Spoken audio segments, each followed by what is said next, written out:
So, good morning. Welcome to Krishna's classroom. We continue with our explorations of the Riemann integration. In fact, it's a prelude to the introduction of the Lebesgue integration theory. In the previous lecture, we gave a very quick review of the Riemann. Now, if you look at the concept of Riemann integration, which emerged in the 19th century, it was a big leap forward because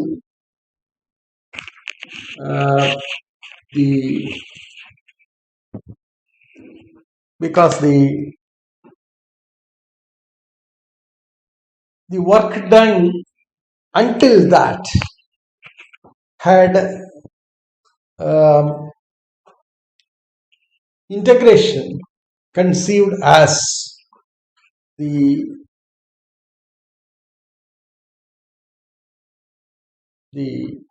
inverse process of differentiation. It was even called antiderivative. Now, a rigorous formulation of Riemann integration came about in the 19th century. It was certainly a great achievement and a cornerstone result in the process of getting mathematics more and more rigorously done. Well, notwithstanding this outstanding achievement, there were some shortcomings, and these shortcomings brought to a situation where you have to rethink about the whole integration theory, and the result was the Lebesgue integration theory. So before we take up that, we look at what are the shortcomings of the Riemann integration theory. This is vital in understanding the process of rectifying it. Now, we just recall the notations that we introduced. AB is a compact subinterval of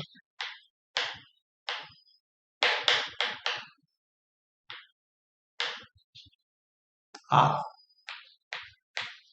So the usual topology. Means it's a closed bounded interval. And we introduced the notation that RAB denotes all the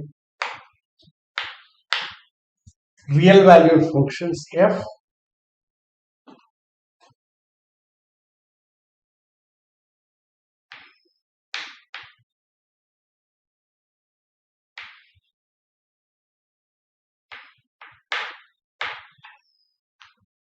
real valued functions defined on AB, which are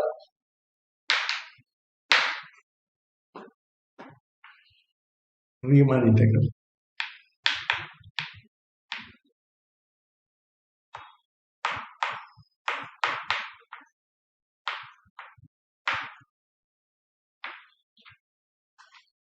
And there are various theorems which lead to the understanding of what functions do constitute Riemann integrable functions. We shall return to this problem later after we introduce the Lebesgue integration. But now, what are the preconditions that we laid, or a priori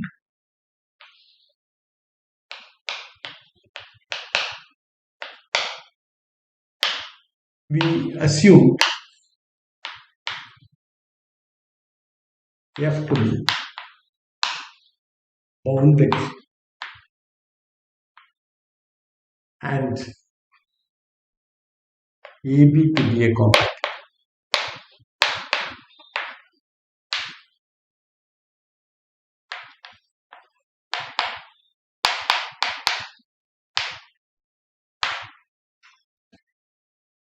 Now we can get over this compact equivalent conditions by introducing some kind of limiting process, etc. But that's not the real point. But we had defined F to be Riemann integrable, or Riemann integrable functions were all assumed to be bounded on Q. So that's the first restriction or first limitation that we had, and this was a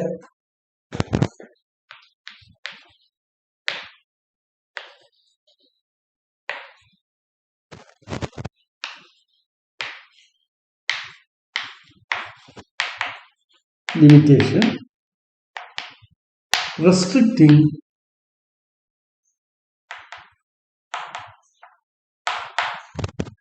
the validity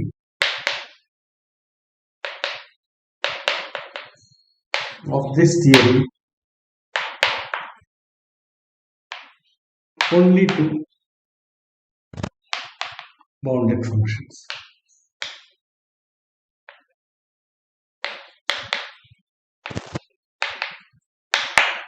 However, so it does not mean that all bounded functions are Riemann integrable. In fact,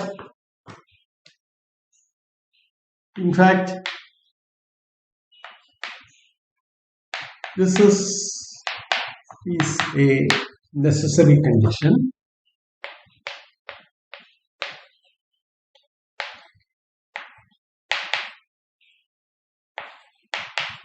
And there exists bounded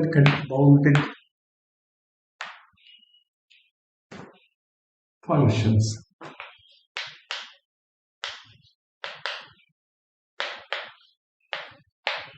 on AB which are not Riemann.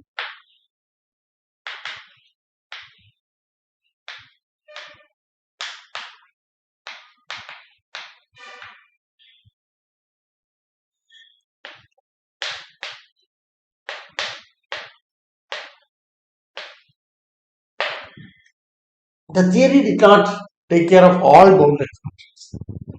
In fact, for instance, the Dirichlet function defined on, say, the interval 0, 1, which is something like this. That is, example, the characteristic function of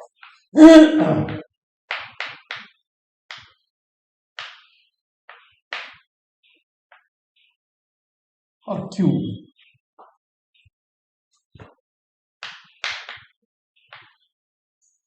such a function.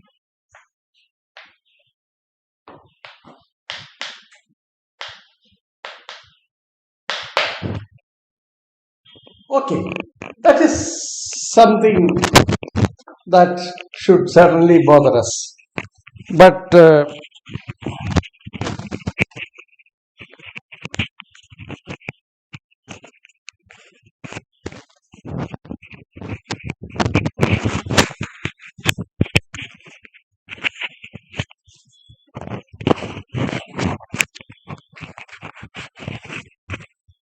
Yeah.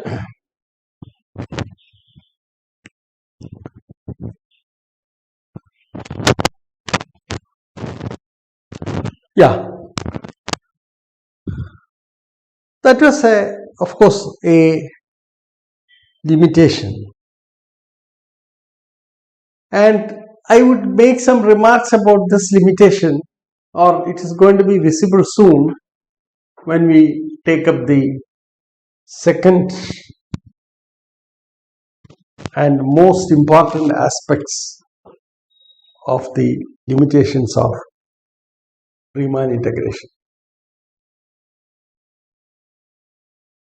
So the one of the questions that you would have to deal with is how to go past the bounded functions, or more larger class of functions can be how this could be brought under this orbit, and even this function, whether it could be made integrable. So that's a question. And if you examine carefully that the boundedness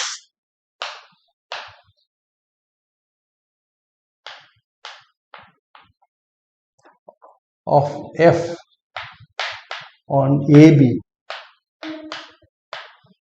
was used extensively in the definition.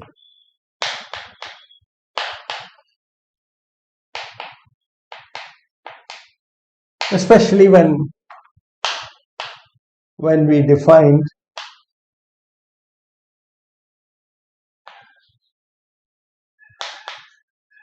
the lower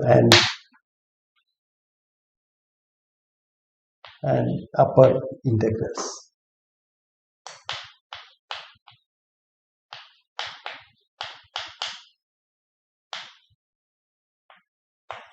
So that you can examine in the definition of the integration. The existence of the lower and upper integrals, very much dependent on the boundedness of f. So that was the first limitation that we had. Okay. So that's the first limitation that we had. The second limitation is that I am going to discuss today in detail is on when the problem of incompleteness.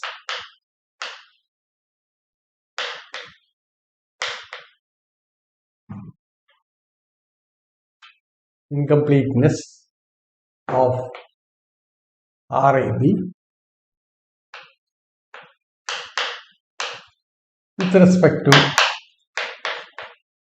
the metric introduced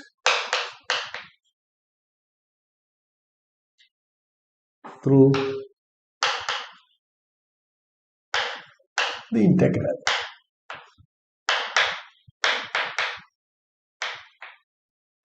I shall take it up for detailed discussion very soon. And then a third problem that we have is the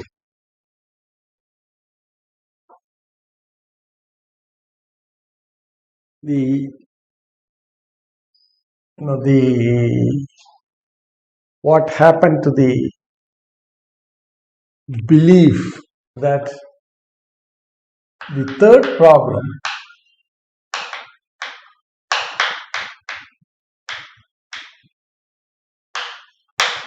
is that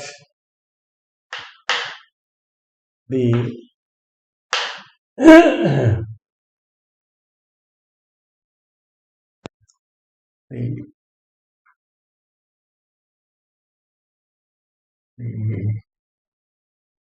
concept that the concept that integral is the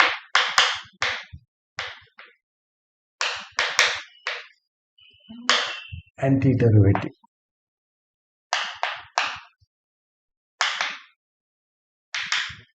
As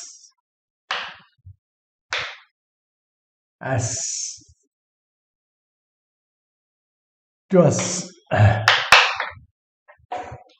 conceived at that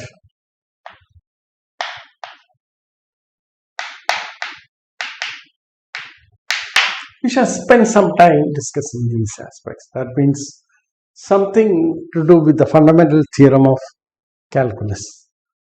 Now the fourth problem was some interchange of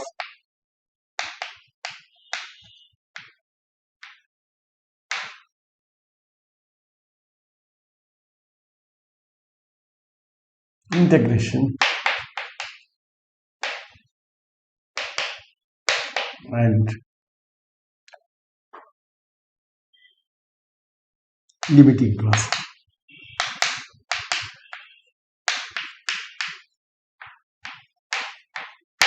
That is, if Fn belonging to R AB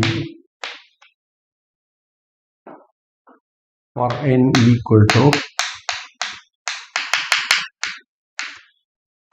Fn x converges to Fx for x belonging to AB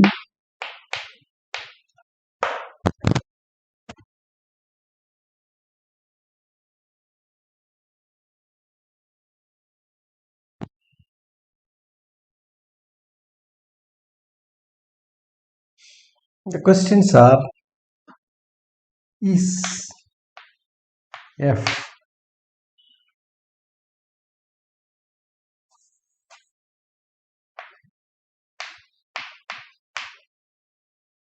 questions are, is F Riemann integrable, and limit n tending to infinity of integral of a to b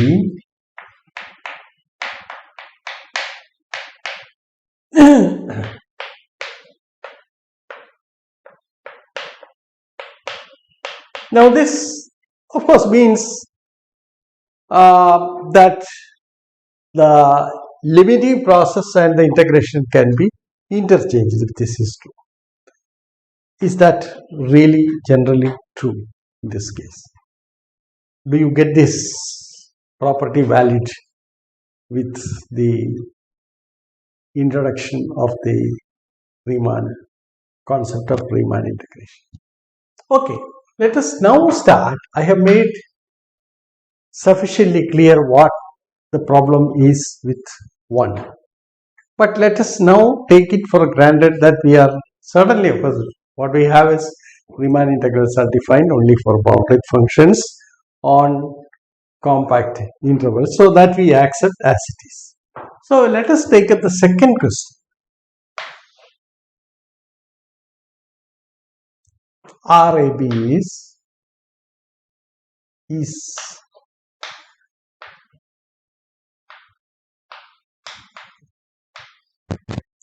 a complete metric space with DFG defined by, let me write D1FG defined by integral a to b mod fx minus gx dx. Now this is the question that we want to discuss in detail. Why this particular question is important? Now this is the first thing that we have to look at. First of all, we shall look at this problem in a far more general context, in the context of a metric space. Later we will come back to this now. Okay, so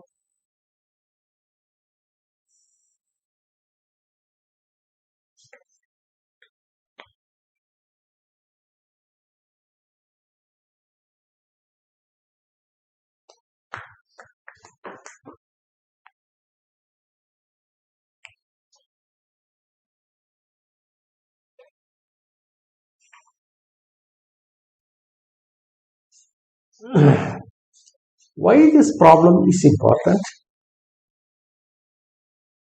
is the first thing. So let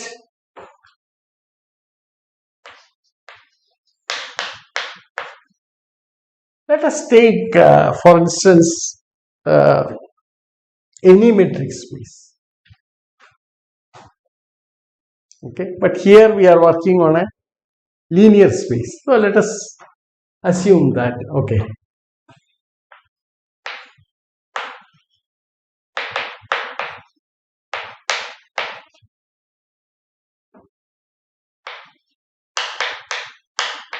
distance function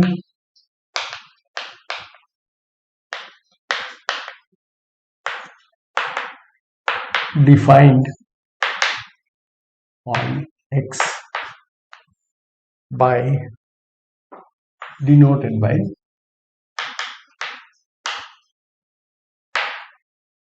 d of x y. So you see that essentially what is d? D is a map from x cross x into y. Okay, and we have xy belonging to x cross x, and d of xy is a real valued function. Is in fact you have this property, this is greater than or equal to 0. Second property is that d of xy is equal to 0 if and only if x equal to y. Third property is that d is symmetric, d of yx, and fourth property is d of xy is less than or equal to d of xz plus d of zy for every x, y belong to x.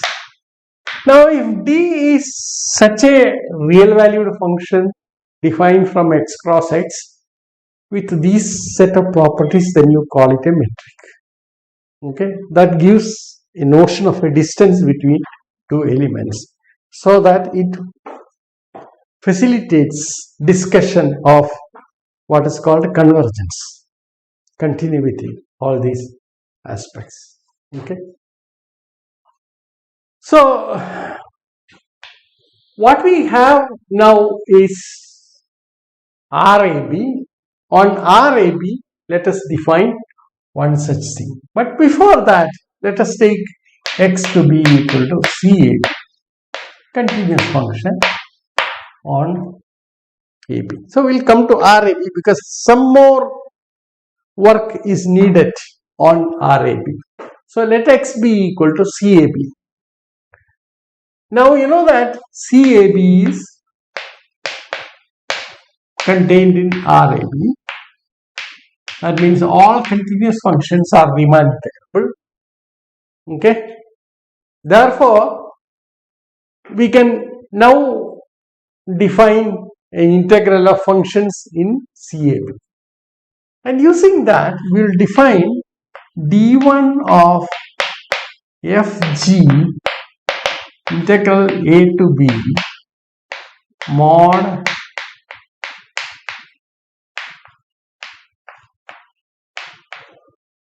does it exist? First of all, you see that since CAB is a linear space,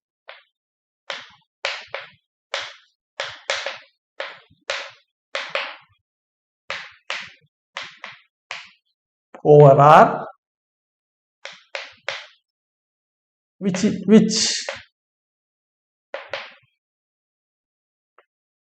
enables us to f minus g belongs to CAB for every f g belonging to, we are working on continuous functions, very comfortable. And you know that if f is Riemann integrable, then mod f is Riemann integrable. That we have seen. And therefore, so f minus g belongs to RAB, which in turn implies modulus of f minus g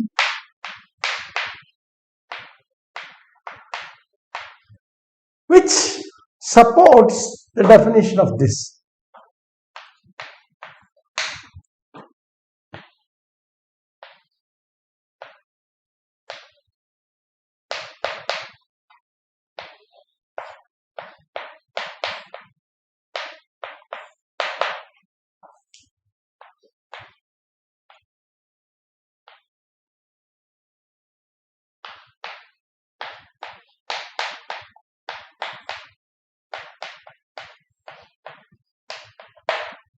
This is well defined because this is a Riemann integrable function.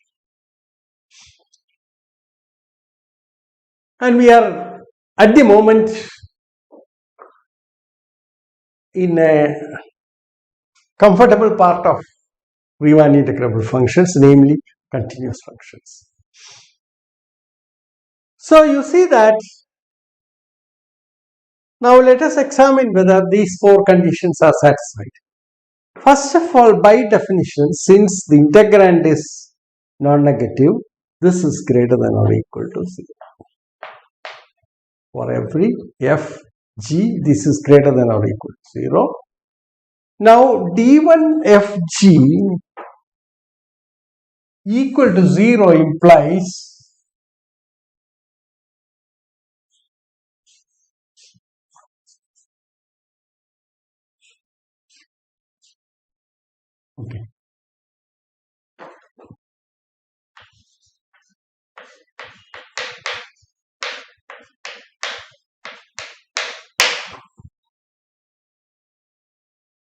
integral a to b mod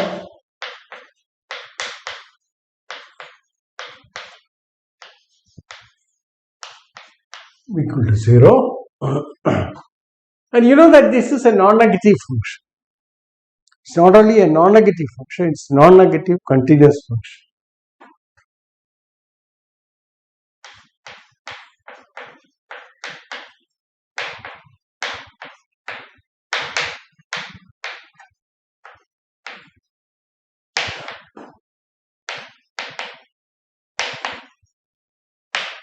Non-negative continuous function, and we know that integral a to b, hence integral a to b mod fx gx equal to 0 if and only if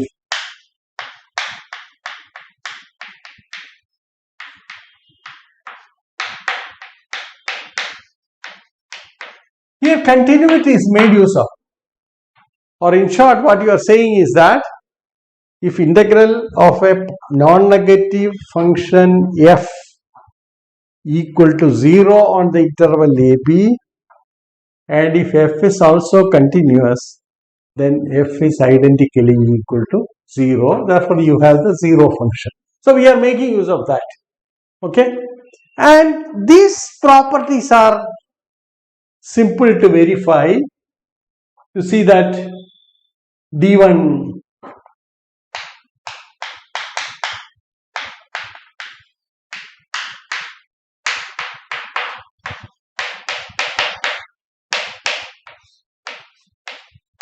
that is clear. So also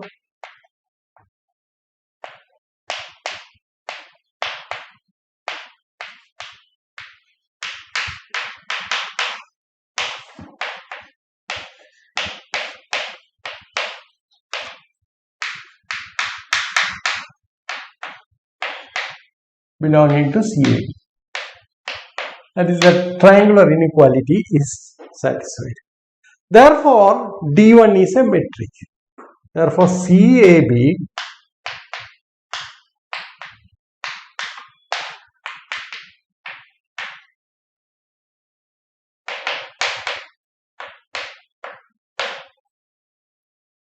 now one of the questions that you normally ask is, given a metric space, is it complete?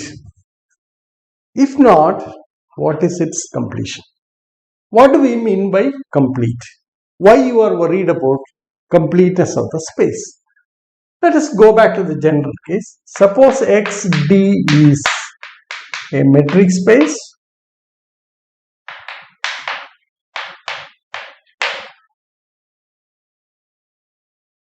What do we mean by X is complete? Yeah. So we define what are called Cauchy sequences.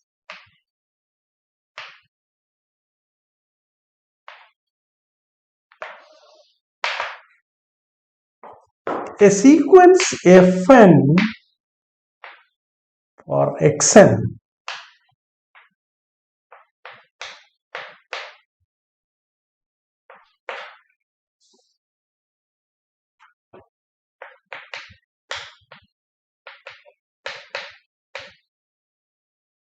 a Cauchy sequence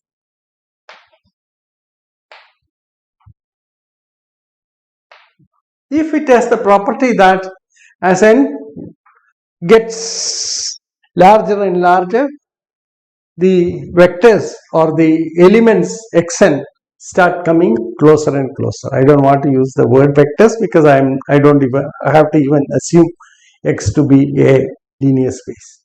Okay.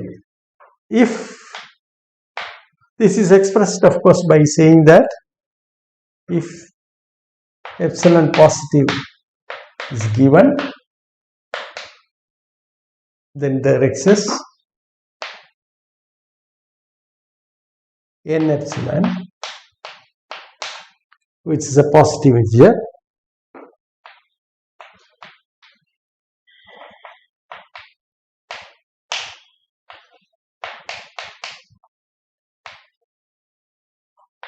such that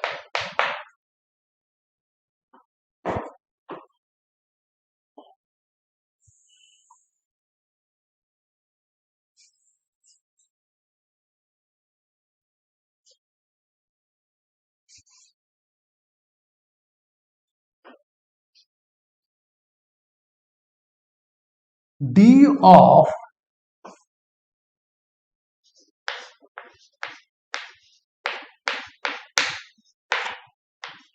less than epsilon for every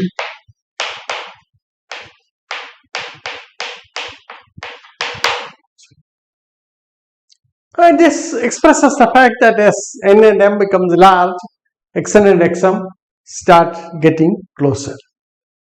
So you see that this is in a way a sequence which may converge. We shall note that this is a necessary condition, necessary property for any convergent sequence. What we mean by a convergent sequence? We say that the sequence xn converges to x if given epsilon positive, there exists a number n such that d of xn x is less than epsilon for every n greater than n epsilon. So this is a necessary property for any convergent sequence. The question is, there may be sequences which satisfy this condition. Okay, but do they converge in the space? Okay, so the question that is relevant is this: is a Cauchy sequence a convergent sequence?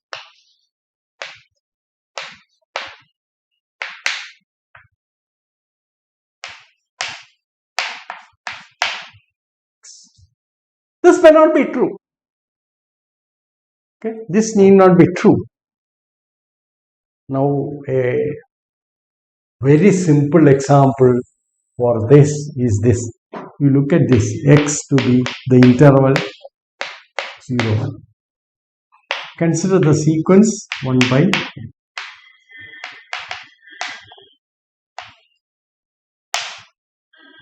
With respect to this is the interval I am talking about, it's not the ordered pair, this is the interval. And you see that this is a Cauchy sequence, but it does not converge to any value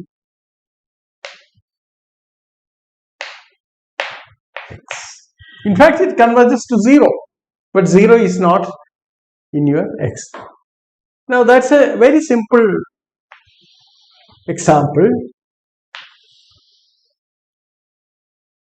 And you see that if I were to include both 0 and 1 into this space, okay, and then extend this length concept or the distance concept to the larger space in which I mean, then you can show that every Cauchy sequence converges, or in other words, say the space is complete. So we shall say that the following definition: x d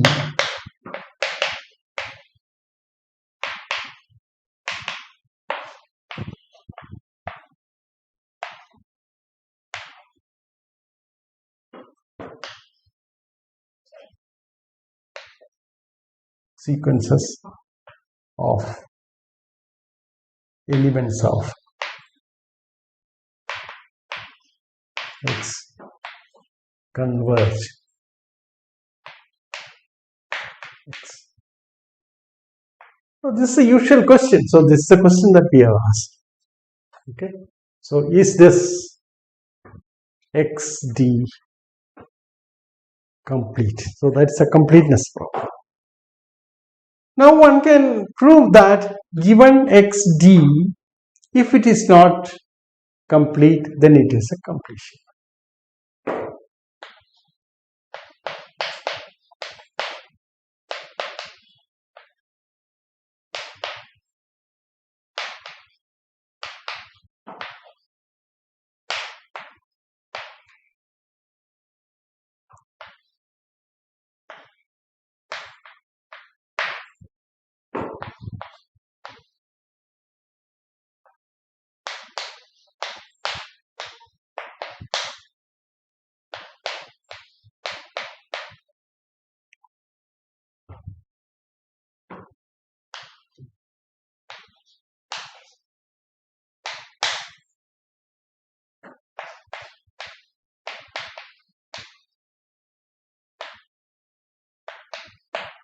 That is, X is actually embedded in X tilde in the sense that for elements in X tilde, the D is the same as the D that you use for X. Okay, so there exists a completion for every metric space. So the question is, if a space is not complete, then what is it? What space? What is its completion? Can you really work on that? So let us examine the specific example of CAB. Okay, we'll take an example and show that in fact we cannot expect CAB with the D1 to be complete. Okay. Example.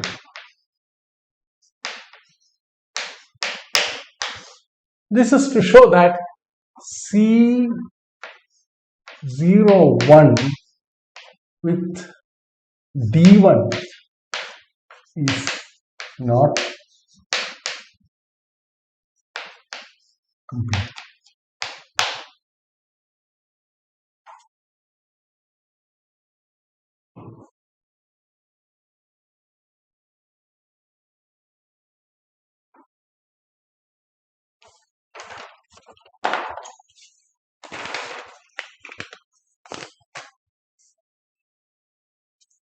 So to show that this is not complete, all that you need show is that there exists a Cauchy sequence of elements in C01, which is with respect to the metric D1, which does not converge to a function in C01. So let us first prove that. So let us take the example. We shall define,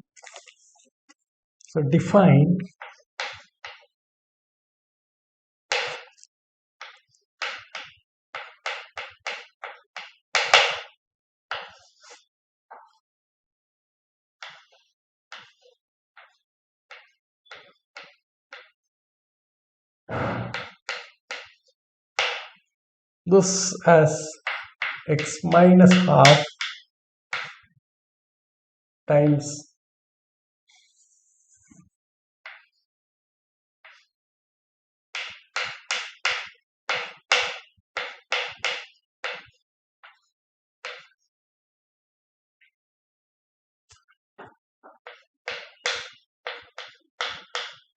we take n greater than or equal to 3 here matter, and then we take this to be 1 .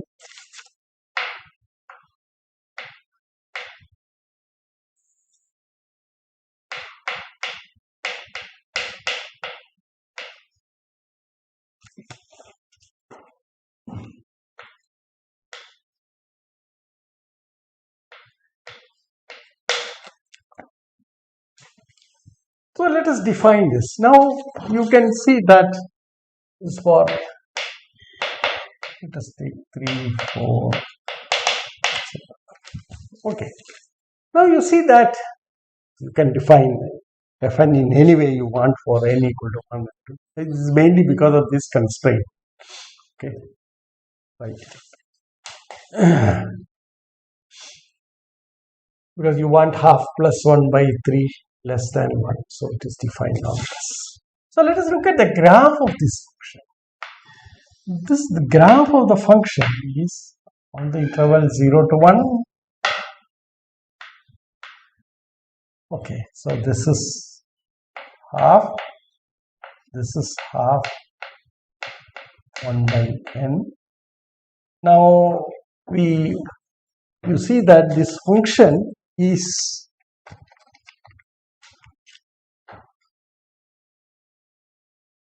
defined to be 0 here and 1 from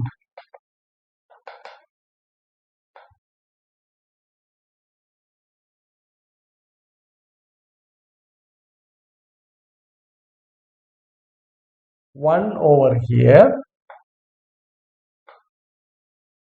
and in between the function is defined by joining these 2 points. Okay, so this is the graph of the function.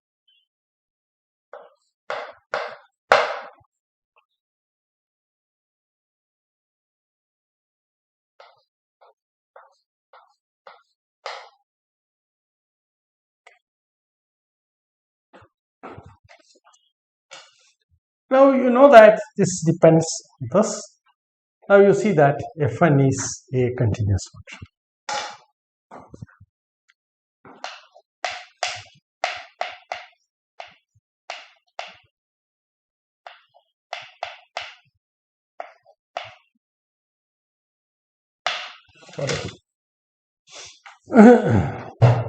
What about the limit of this under the metric D1? Okay, so the question that you ask is this: does there exist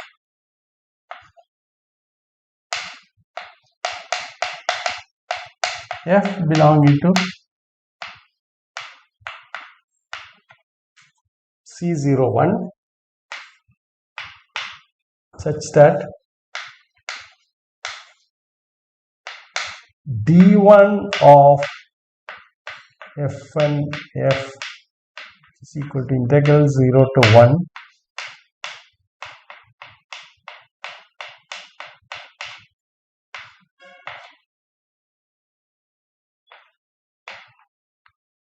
goes to 0? This is the question. Does there exist f belonging to C01 with this property? Now it's clear, at least from the way in which we have chosen the functions, it is clear that as n tends to infinity, 1 by 2 plus 1 by n goes towards half. And what happens? The limiting function is likely to be identically 0 on this, because it is not going to be have any change, whereas this, the function on the interval half to 1 is likely to be a function that is identically equal, that is equal to 1 on that. And you know that such a function is discontinuous. Okay, but we have to prove this essentially. Also, I am not going into the proof of this. Now one can show that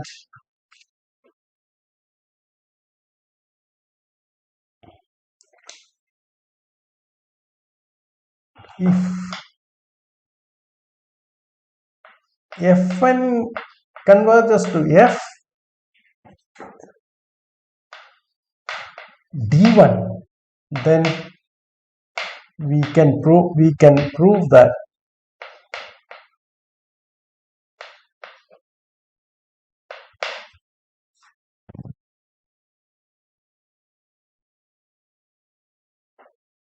f of x is essentially equal to 0 for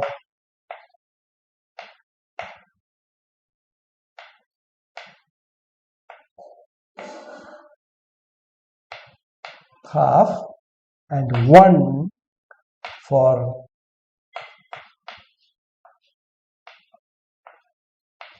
one. So this is something that needs, for at each point you can show that if the convergence, that is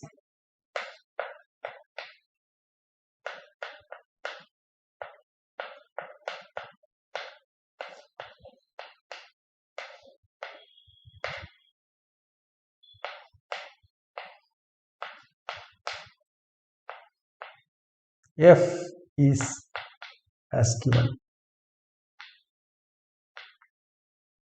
That means if there is some f with this property, then you see that it is going to be 0 over the interval 0 to half and equal to 1 over the interval half to 1.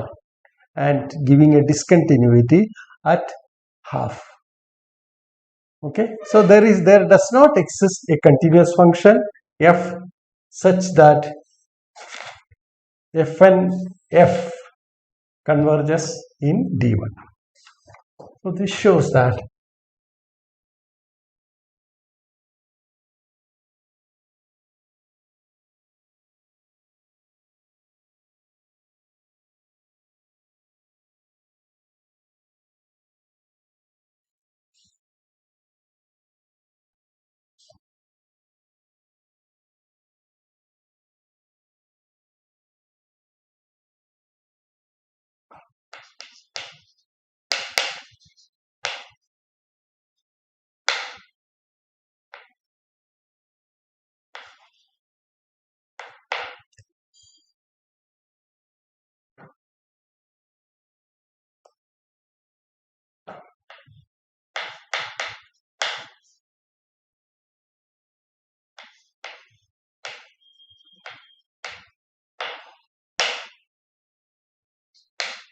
D1 to a function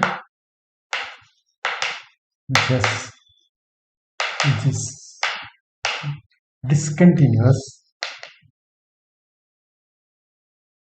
which fails to be continuous,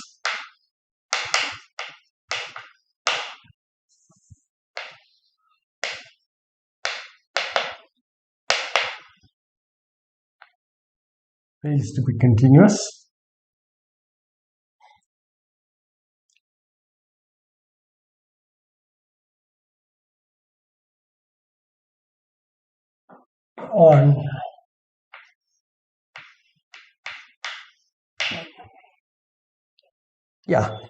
so we are given a sequence of functions here, and first thing that you have to show that is that this is a Cauchy sequence, and that is no problem at all with respect to D1 metric.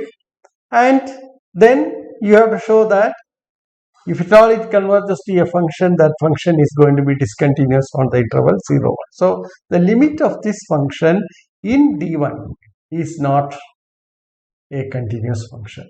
That is, by our definition of completeness,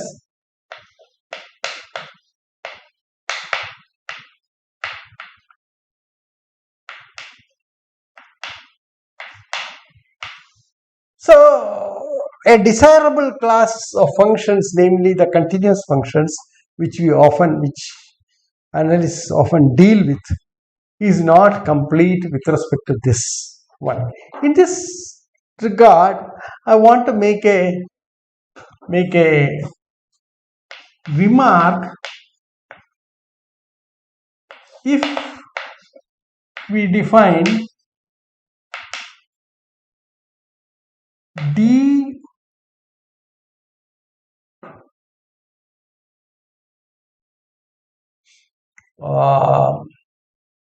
let me write D x y to be supremum of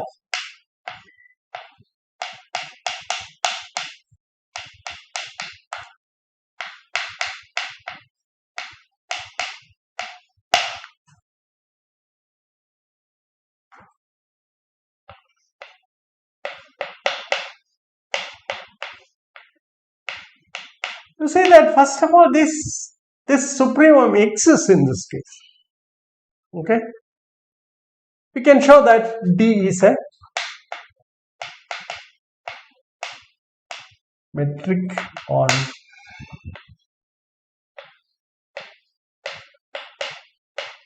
and with respect to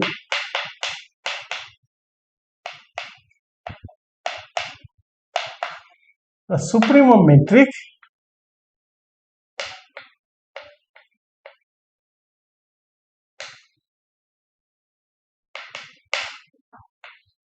D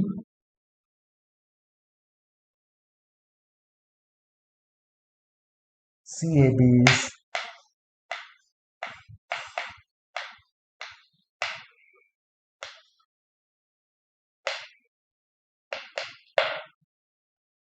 It's complete.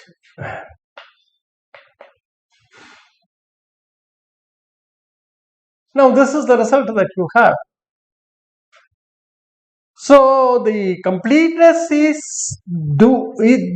does depend on the metric that you choose. If you choose D1 metric, then it is not going to be complete.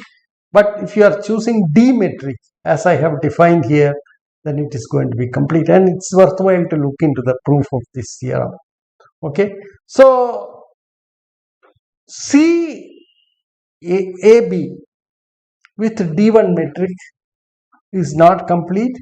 You have to ask the question, what exactly is going to be the completion of CAB with respect to D1 metric. So the question that we are not going to address this question at the moment.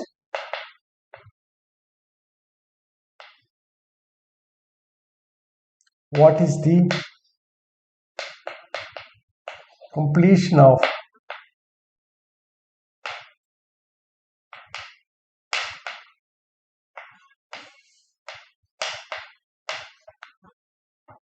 with respect to D1 metric?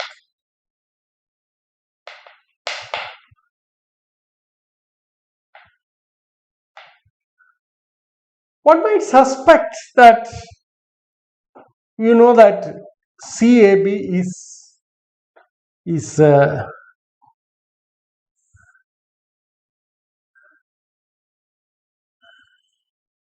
properly contained in RAB. Okay. So you naturally ask, is RAB with the D1 metric complete? This is the question that we want to ask. We know that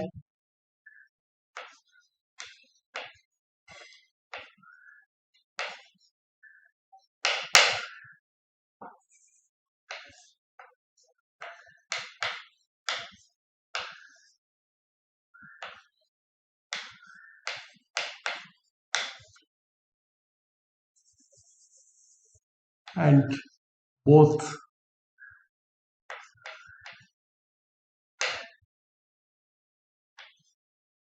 metric spaces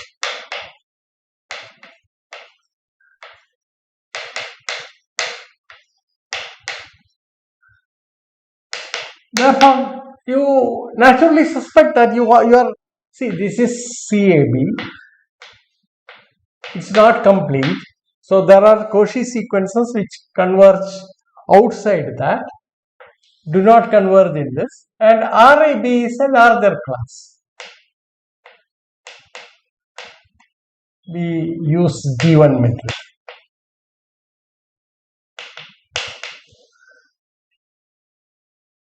We use D1 metric for both.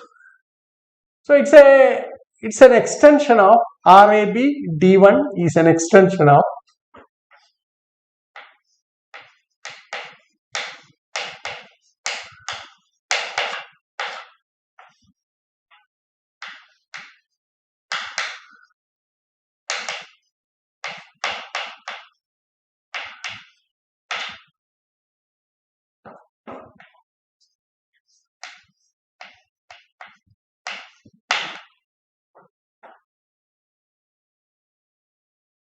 so is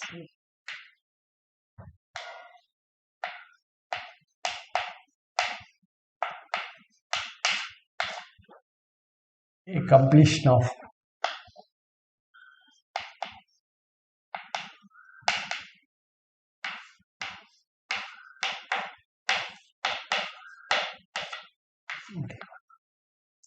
this is the question that you are asking. We shall examine this to some extent. It's very interesting, fascinating to examine this problem. Now, before we do that, we possibly need some idea about what are called because the example that we are going to, in fact, what we are going to prove is that this is not really true. Okay, and in this context, we are going to construct an example which uses the what is called the Cantor set in our construction. So let us talk about what are the called Cantor sets. So we take up this problem. So we shall have a look at what a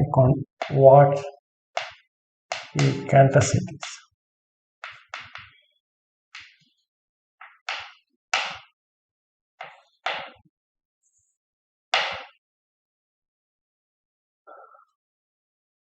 So let us define the Cantor set.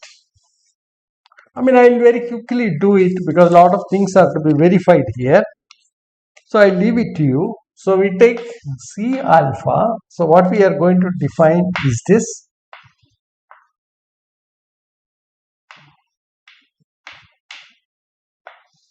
We are going to talk about Cantor set C alpha for each alpha lying between 0 and 1. Okay. Now we start with the interval I, which is the closed bounded interval 0, 1. Okay. Now on I1, see we construct C alpha as follows. Take the interval 0, 1, half is the midpoint. Now we take alpha less than or equal to 1 and then take an open interval symmetrically placed with respect to half. Okay, so this is actually half minus alpha by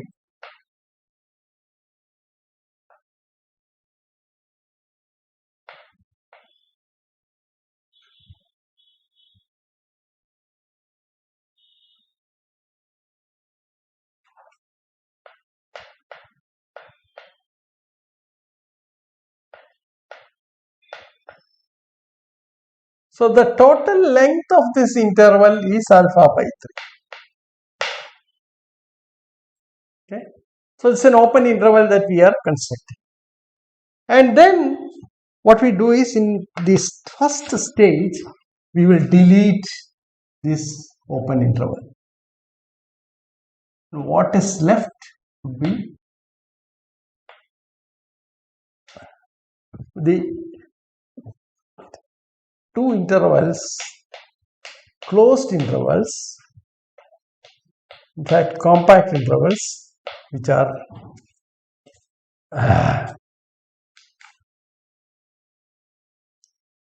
bounded, closed and bounded intervals that we have. So let us use the notation. So let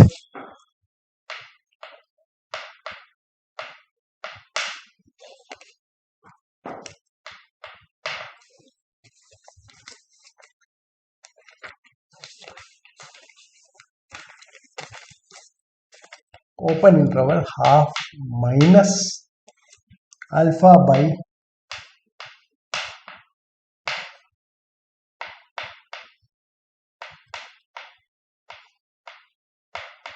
now this interval is symmetrically placed about the point half. Now what we do is we delete this interval. So all the points on this interval to construct a new set.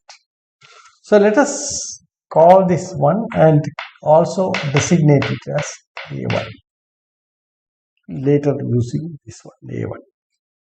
Now what we do is, so what you have is this, I delete I1, 1 at the first stage. That will be two closed sets J11 union J21. So this is your J11, this is this is at the first stage, it is going to be J11 and J12. Okay, so these are now again closed intervals. Now what do we do?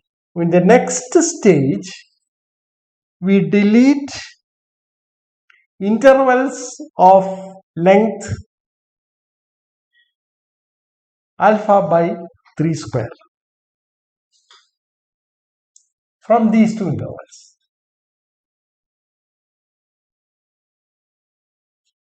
Placing that open interval that we delete symmetrically about the midpoint of those intervals.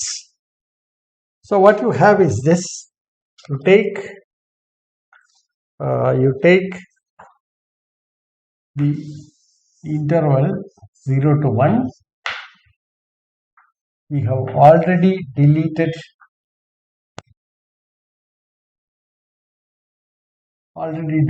this. Okay, I'll just this is your I11, or which is equal to A1, and this is equal to J11, and this is J12, and the length of this interval is deleted interval is alpha. What we do is delete from J11 and J12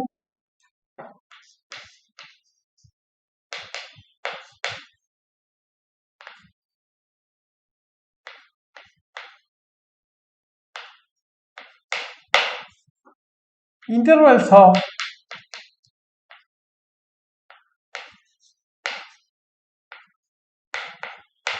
this is not alpha, this is alpha by 3. I think I don't. Alpha by 3. Intervals of length alpha by 3 square. Delete from this open intervals, symmetrically placed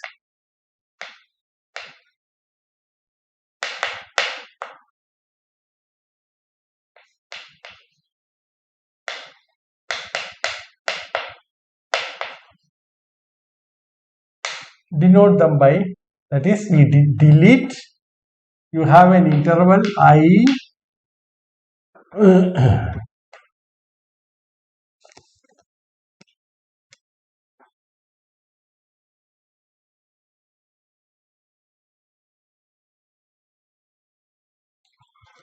to 1, which is contained in J11, I to 2, which is contained in J1. These are symmetrically placed. So what I have is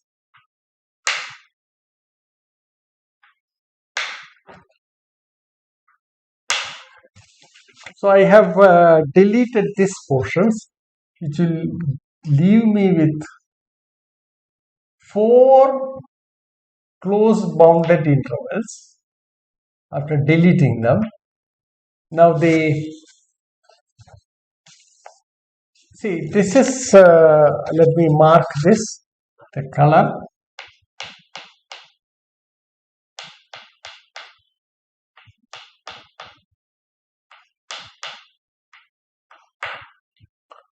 These are symmetrically placed about the midpoint of these intervals, and you have now this part is J I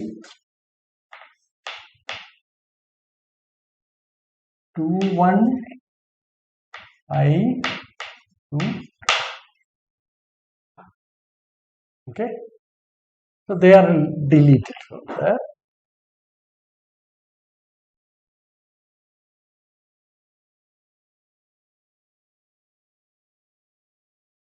And leaving behind what you have as J21, 4 close bounded intervals, J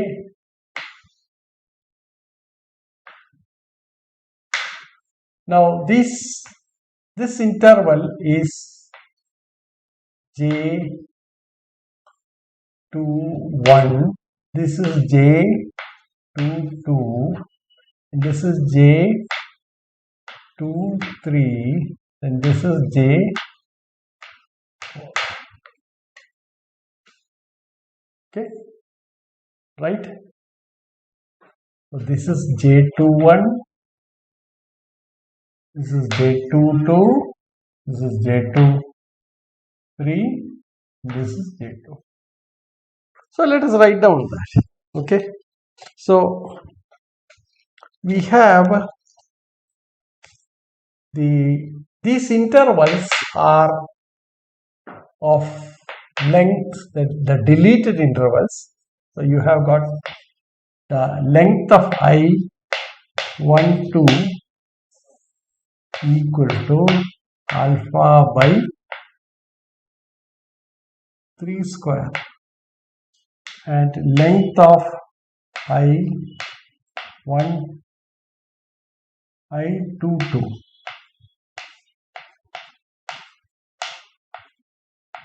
square. Okay,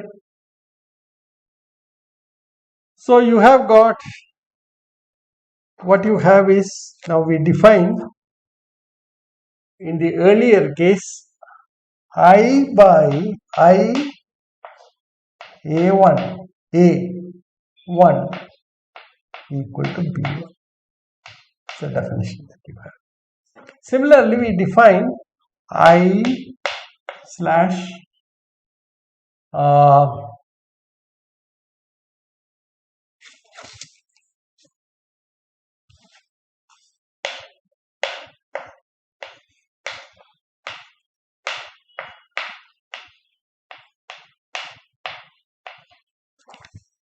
I22 as B2. Now this we have identified as A1, and this part we identified as A2. That's the definition that you have. Therefore, or this can be written as I slash A1 union, where A1 is equal to I11, A2 is equal to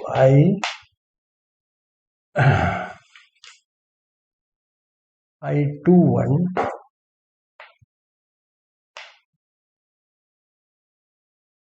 union I. Now what one does is continue this process. Okay, take these 4 closed intervals, delete from it a middle alpha by 3 cube open interval from all this, and that will leave you further split this into further sub intervals. So what one gets is, with the step n,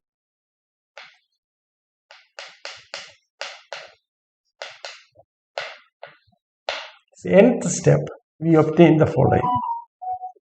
We get I slash A1 union A2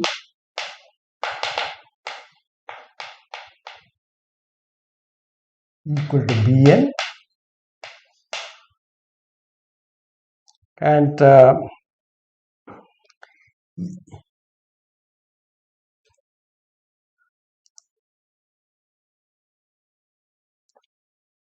An, okay, the length of Bn is going to be equal to 1 minus the first stage alpha by 3 you take out, the second stage you take twice alpha by 3 square, and third stage you take out 2 to the power 2 times alpha by 3 cube, minus etc. minus 2 to the power n minus 1 alpha by 3 to the power n. That is the length of Bn. What I mean to say is mod Bn is actually essentially the length of Bn. That's the notation, right? So we make some observation. Bn's are all closures, and you have through this process Bn plus 1 is contained in.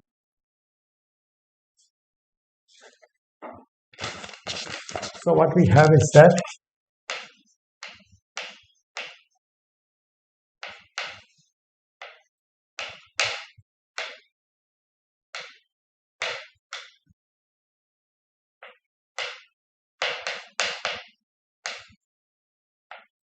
and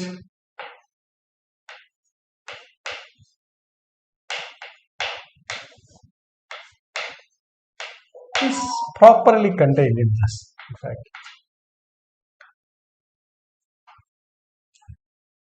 Okay. Now what we define is this, and Bn is equal to I delete from I A1 union A2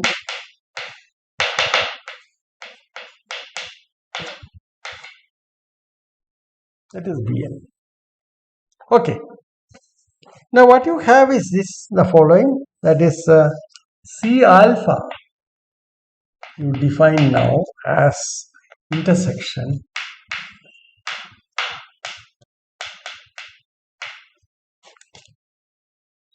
this is C alpha, which is also equal to I slash union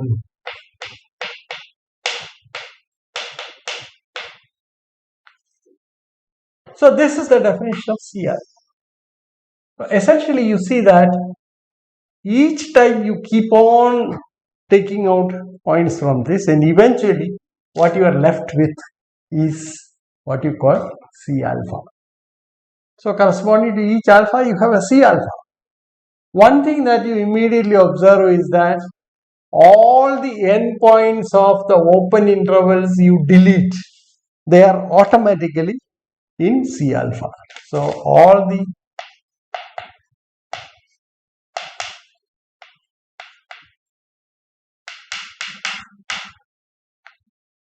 endpoints of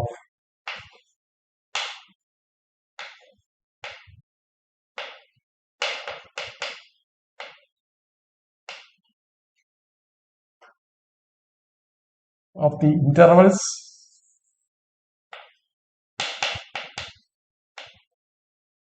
Bn are, it may contain more elements, we don't know, because we are going through a process of taking the infinite intersection of Bn's. In fact, you can show that at least in C1, which is the well-known ternary Cantor set, you have an element which does not correspond to the endpoints of these closed intervals. Because those elements of ternary Cantor set, that is C1, you can identify with those numbers lying between 0 and 1 which have ternary expansions expressed only in terms of 0 and 2. If you take these numbers in this C1, then you see that if you take the ternary expansion, then if it is something of this form A1, A2, etc., then you see that each AI is either 0 or 2. This is what you have. And you can see that 1 by 4 has the property that it is satisfies these things, this condition. But 1 by 4 is not a part of the Bns. Okay, therefore you can show that this is there are elements which are not necessarily the boundary points of these Bns. Okay, so that's not very relevant for our discussion. Okay, so we got the structure of Bn. Now we will just also list out what are the basic properties of C alpha.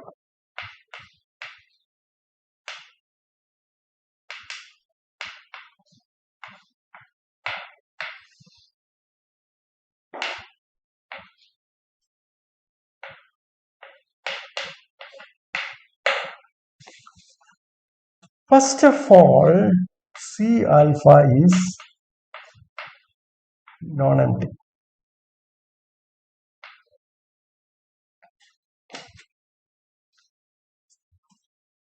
The second thing is, it is very easy to compute length of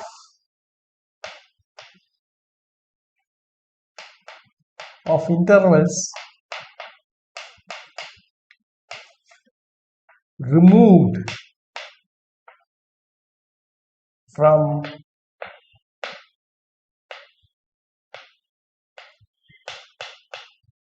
is sigma alpha into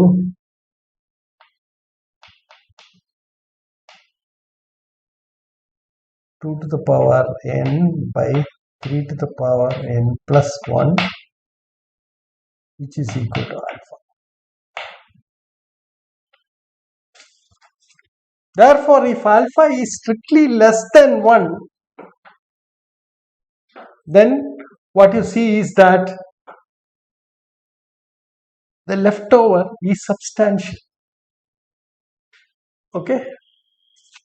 In fact, this shows the following. I think I'll put it in this way because we do not have any clear picture of this. What we can say is that it's a set of points on 0, 1, but it's a non-empty set and it has substance to the extent of 1 minus alpha. Whereas it has substance equal to 0 if alpha is equal to 1. That is, for C1, it has substance equal to 0 for, what I mean to say substance is how much points are content are in it, measured in some way, or we shall put it in a more precise way. What we can assert is that if 0 is less than alpha less than 1, then C alpha cannot be covered by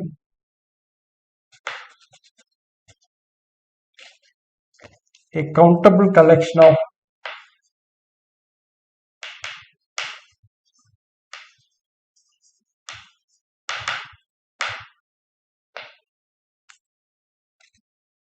subintervals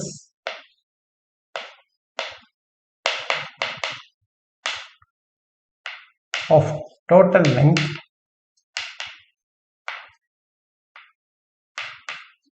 (1 minus alpha). That's why I said it is substantial.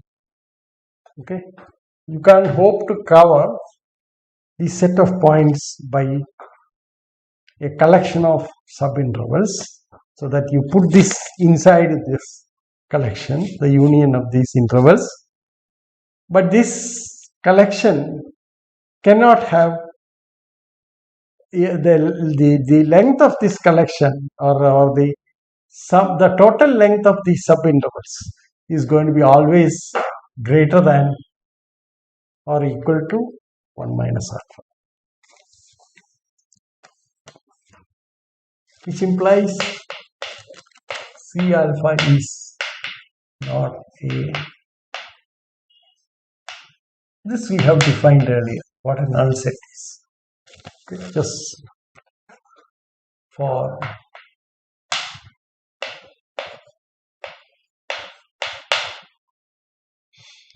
now we shall say something about when alpha equal to 1.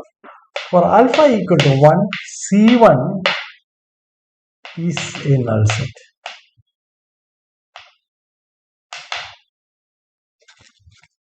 C1 is called the Cantor's ternary set. For the reason that any element of this you can show that has its decimal expansion or not decimal, it is ternary expansion consisting of integers 0 and 2 only. Okay. So the fifth,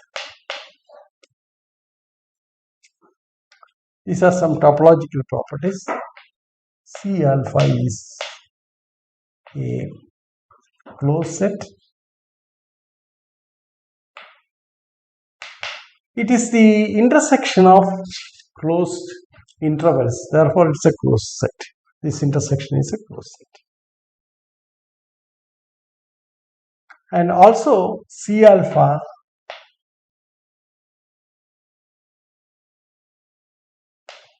has every point a limit point.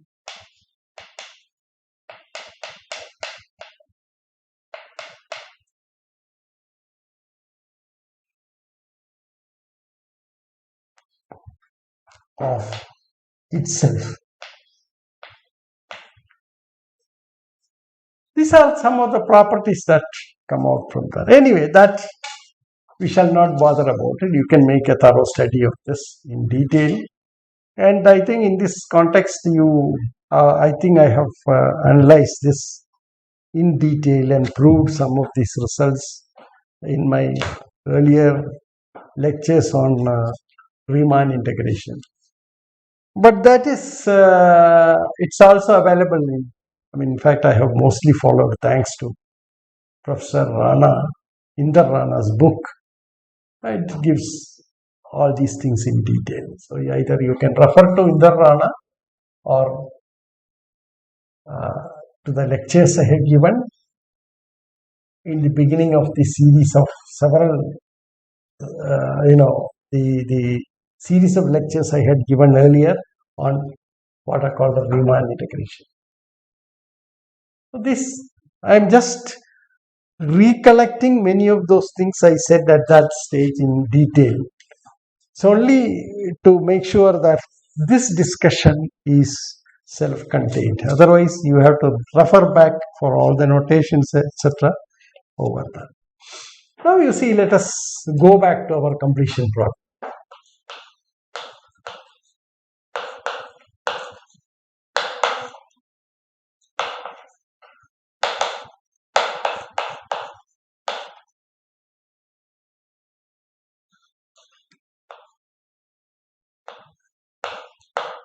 The mean is RAB with D1 complete. That's the question. So you see that for Fg belonging to RAB, D1 defined by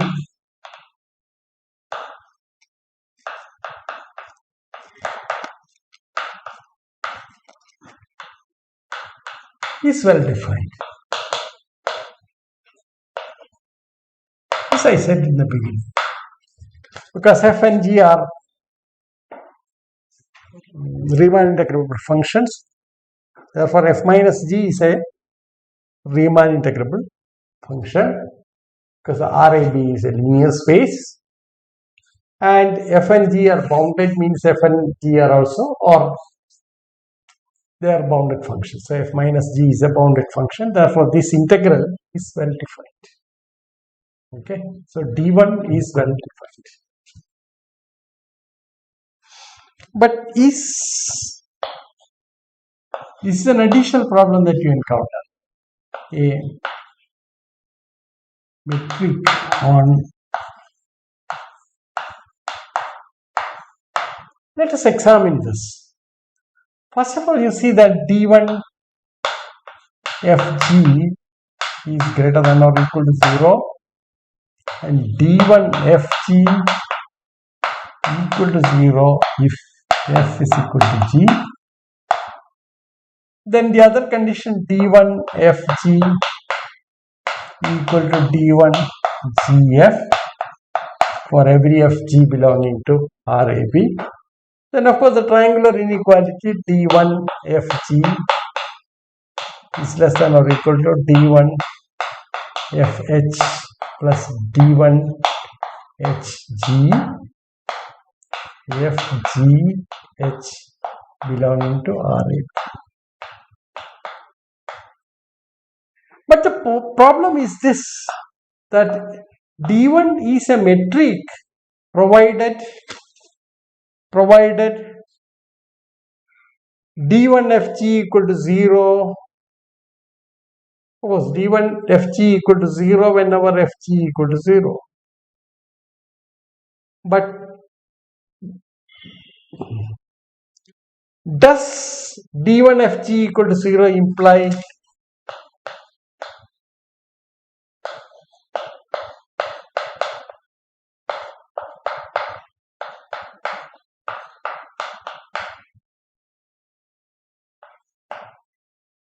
the answer is no.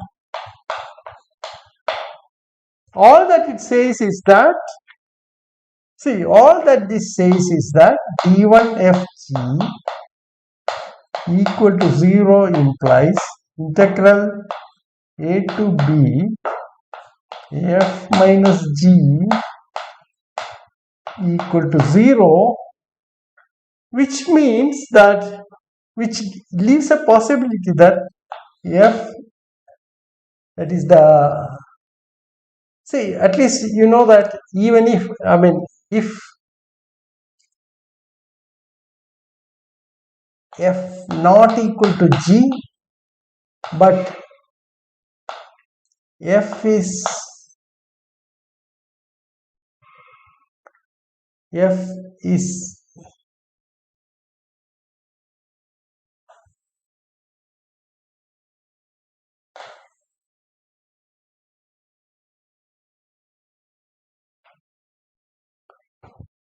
even if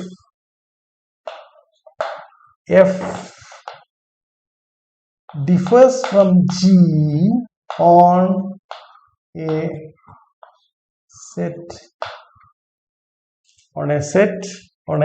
null set.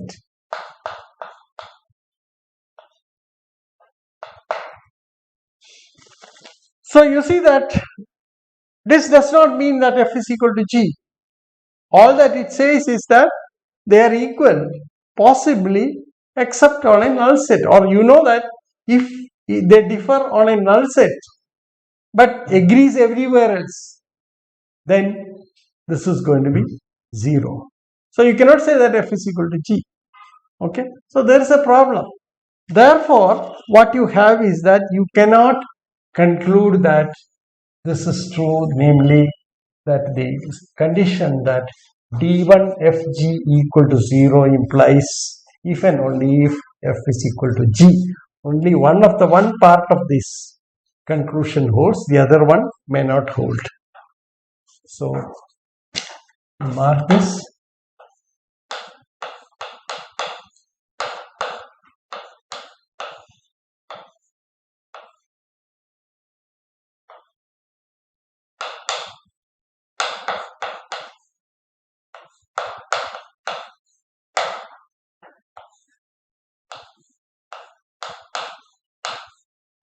We take f comma g belonging to, so this is a major problem. So that makes the metric d1 falls short of being a metric. So d1, so RAB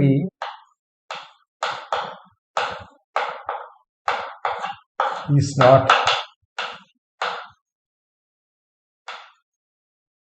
metric space.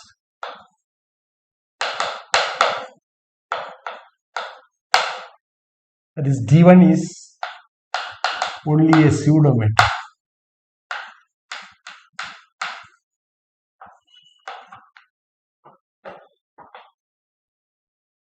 By which you mean that D1Fg equal to 0 may be true even when F is not equal to G.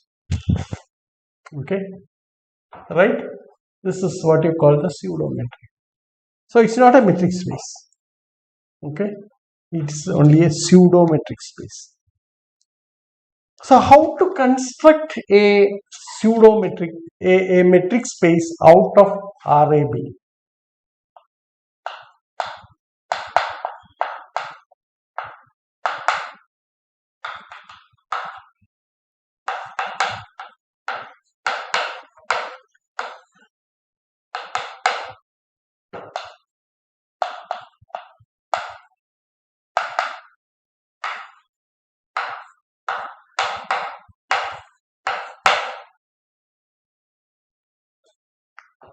How do we do that?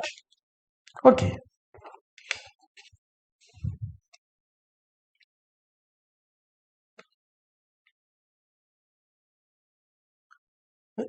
So we shall define for F comma G belonging to RAB, we say that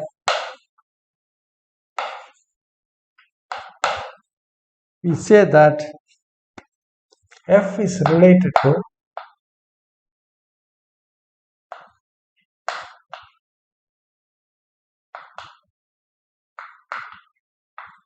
it is to be read as F is related to G if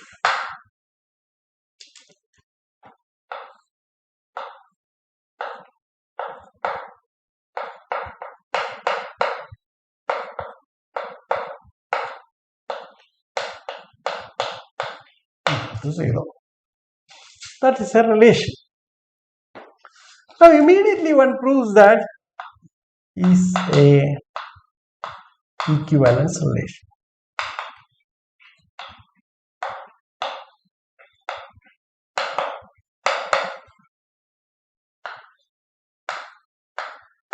What do you mean by that? That means it is reflexive in the sense that F is related to F, to F is related to G implies G is related to F, and third property, F is related to G, G is related to H implies F is related to H. That means the third one is what you call transitive, the second one is what you call symmetry, the first one is what you call reflexive. So it's a reflexive, symmetric, reflexive, so is a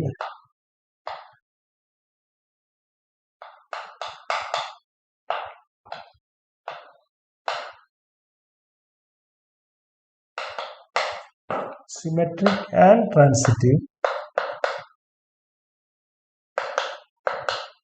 relation.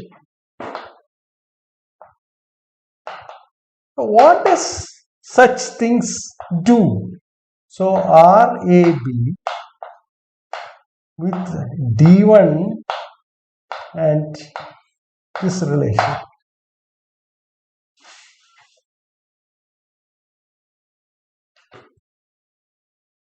Now gets partitioned.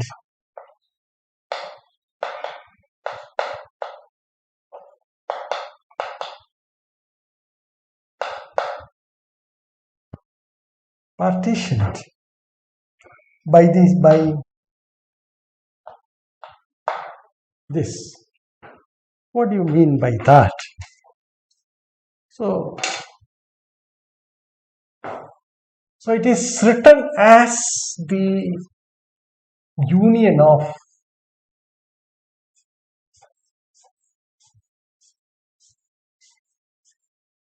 Now we can define something like this.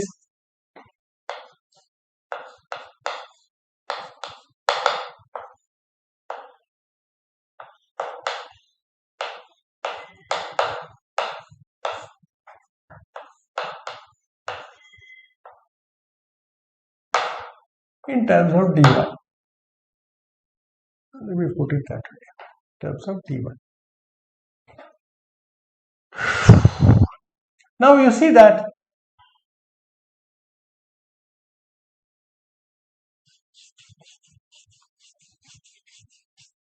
RAB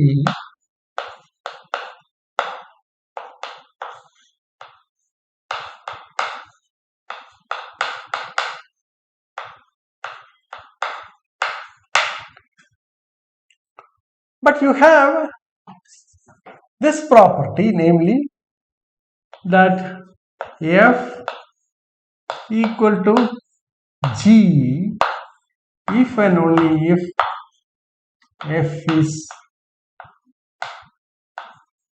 G, otherwise no. Okay. So what happens is that if you take RAB,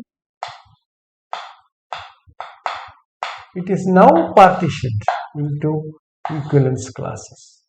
So this is F, this is some G, this is some H. F is not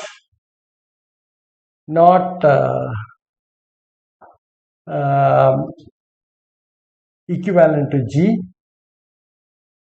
etc. Okay, so this is the partition that you have. So FG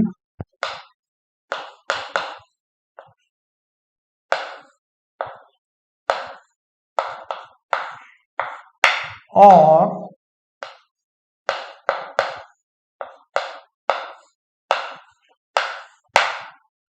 the subset F in block F is equal to this. Now this is what you call a partition.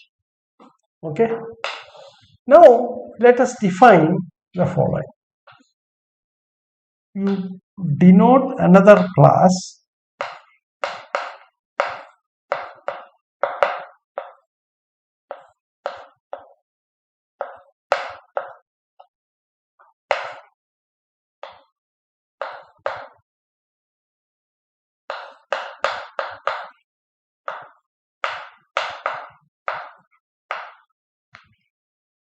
Now one can extend, you know that RAB is a vector space. So you can make R tilde AB also a vector space.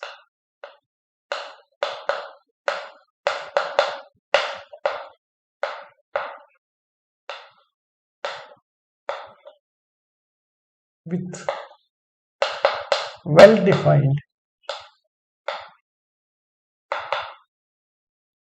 addition and scalar multiplication.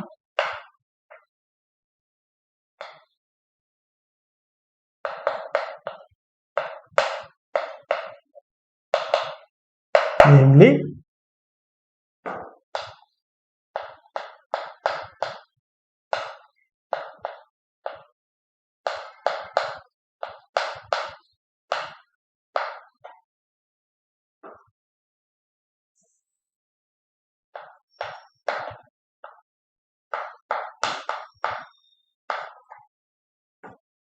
CF for C scalar equal to C times or C times F or C a scalar is equal to the equivalence class CF. Right? So that's the definition of addition and scalar multiplication.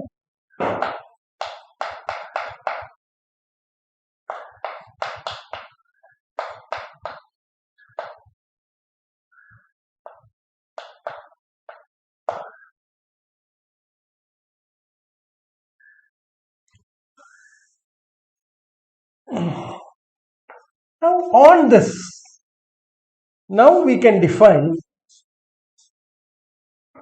d1 tilde. So define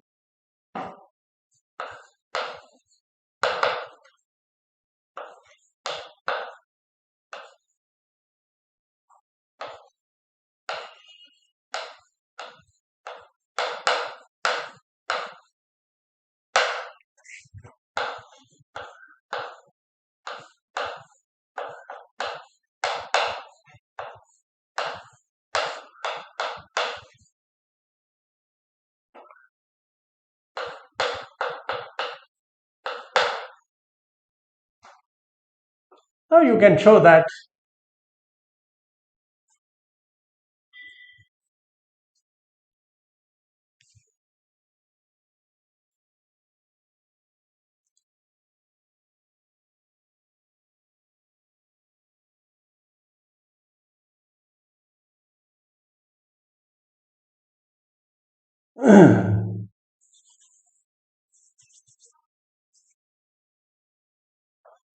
then you can show that d1 tilde is a metric, not a pseudo metric on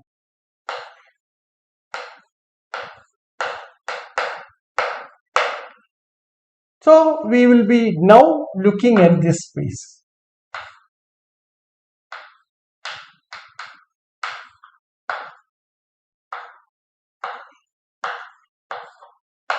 So we ask the question, is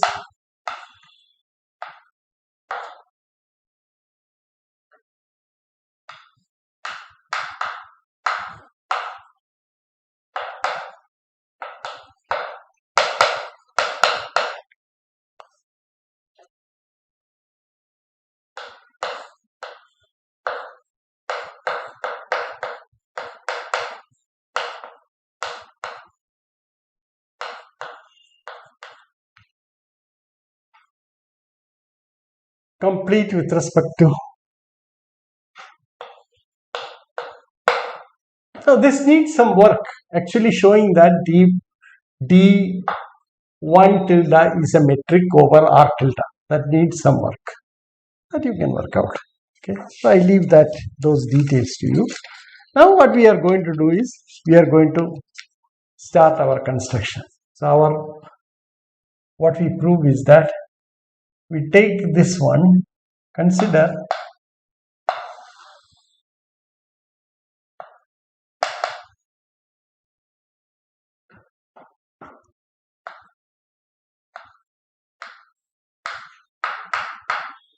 R01,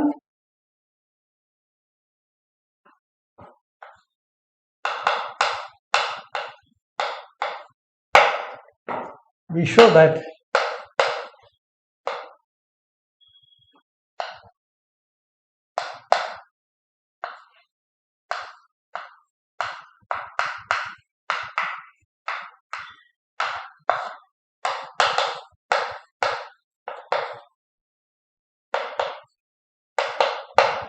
now what we have to do is we have to demonstrate by showing that there exists a Cauchy sequence which does not converge here. So let us define the Cauchy sequence. So let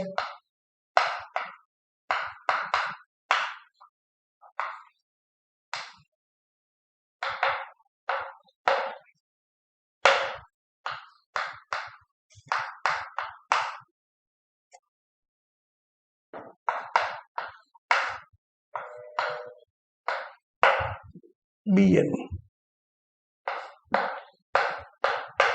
where Bn is as defined in the discussion on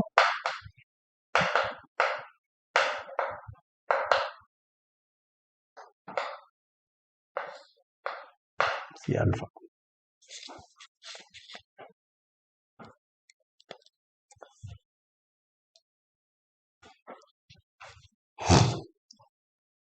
Now what one can prove immediately is this, that integral 0 to 1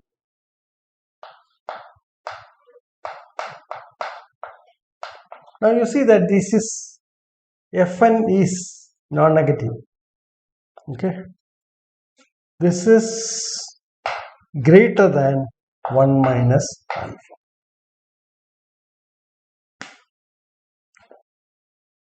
So first we observe this greater than 1 minus alpha. Okay. Now you see that we have Bn, a shrinking set of intervals. That is Bn plus 1 is contained in.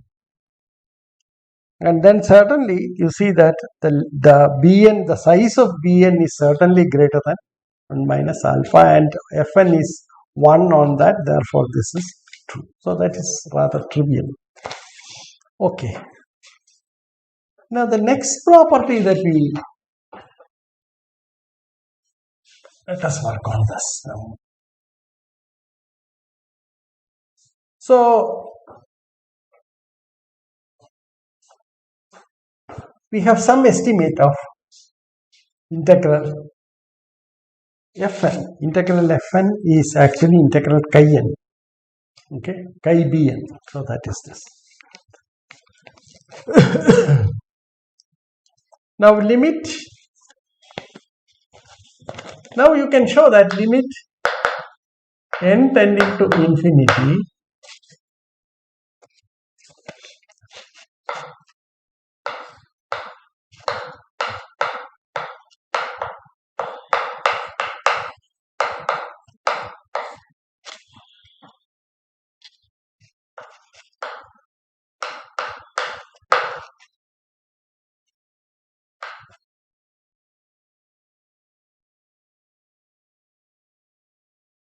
yeah.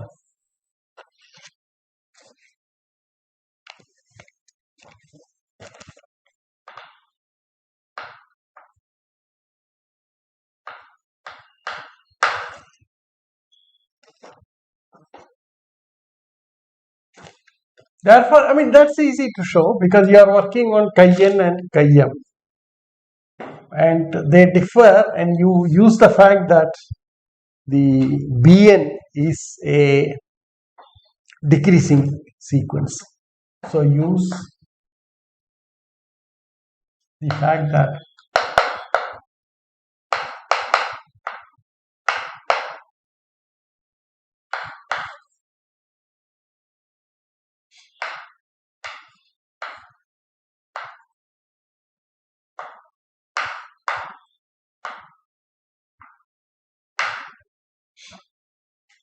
Bm is contained in Bn. Okay. And you are talking about the characteristic functions on Bm and En, and one can easily prove this. That's not difficult. Therefore, you see that, so the consequence of this is that the boxes to which Fn belongs to is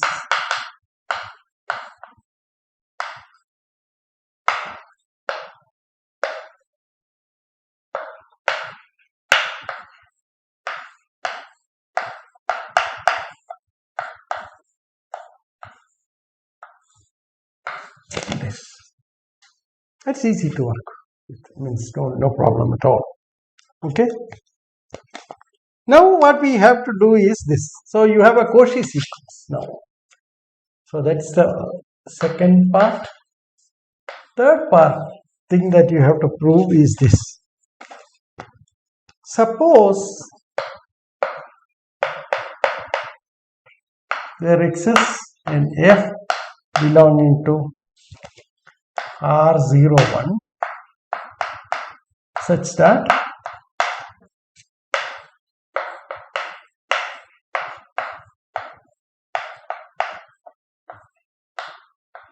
given tilde.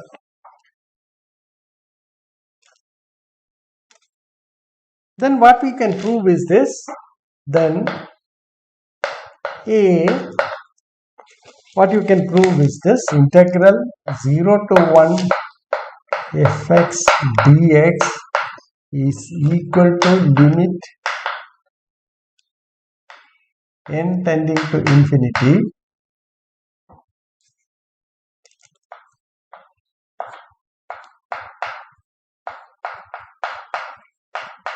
which is greater than 1 minus alpha.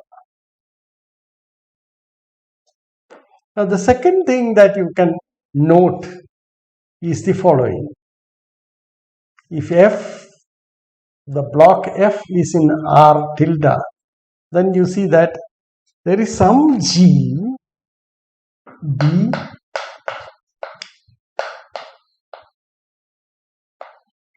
some g belonging to R01 such that g is equal to 0 for every x belonging to union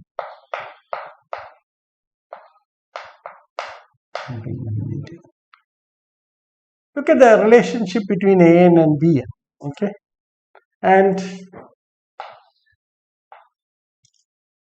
f is equivalent to g, is related to g and d1. Now g is an element of R01, okay, so it is Riemann integrable. Therefore, what do you have?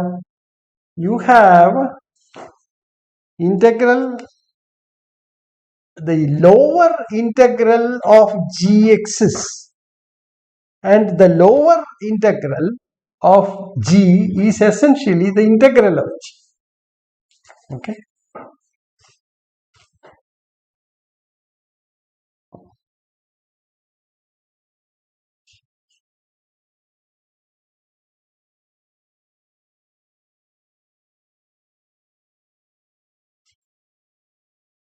Since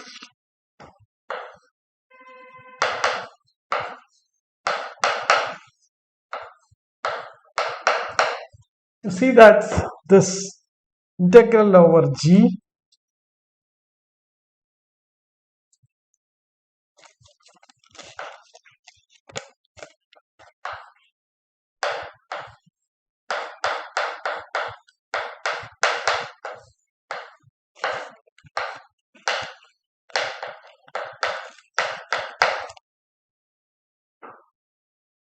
and this, you can show that this is equal to 0 because the set on which g is not equal to 0 is a null set. Okay, right? So it's on the entire an, it is going to be 0, and that means this is because g is equal to 0 for every x belonging to union n equal to 1 to infinity a. And that's the result. Therefore, this is the lower integral I am talking. Hence, I mean, this is anyway true. Okay. Now what you have is this. Integral 0 to 1 is equal to, actually this is equal to integral 0 to 1 gx dx, and but that is equal to integral 0 to 1 gx dx, which is equal to 0. So that is a contradiction to what we have said earlier, namely that this is greater than or equal to. This contradicts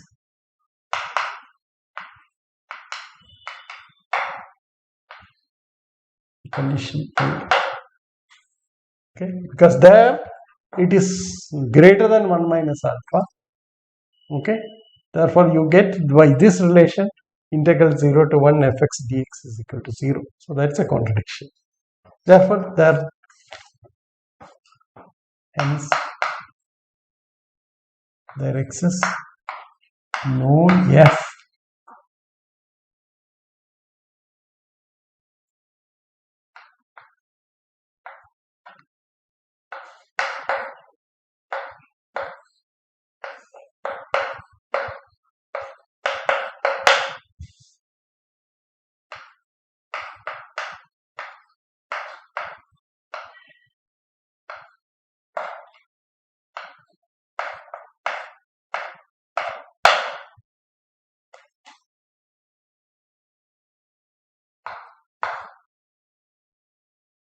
So that shows that this cannot be complete. So the space, and consequently that there are Cauchy sequences in R AB or R01 which do not converge in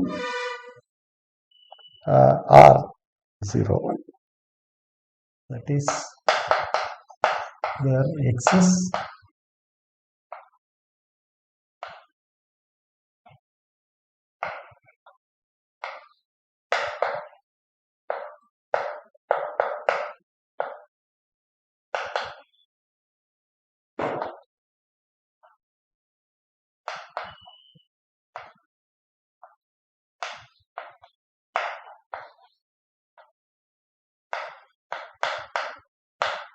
so R01 is not complete.